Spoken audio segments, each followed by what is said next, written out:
Gujarat council on science and technology, department of science and technology, ગુજકોસ્ટ DST, government of Gujarat દ્વારા આજે engineer દિવસની વિશેષ ઉજવણી કરવામાં આવી છે. આપણી શાળામાં પણ એન્જિનિયર દિવસની આપણે ઉજવણી કરી રહ્યા છીએ.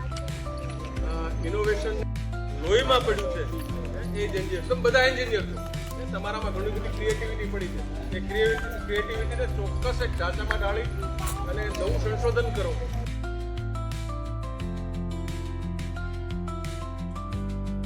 કરે છે અને આનો ઉપયોગ તે પહેલા ટ્રેન ચલાવવામાં થતો હતો. આની શોધ જેમ્સ વોટ નામના વૈજ્ઞાનિકે કરી હતી. તેને પહેલા વિચાર તેની માતા ચા બનાવતી હતી અને તેની કીટલીમાં વરાળ ઉત્પન્ન થતા ચાનું ઢાંકણું ખુલી ગયું. તેથી તેણે શોધ કરી આ વરાળ એન્જિનની.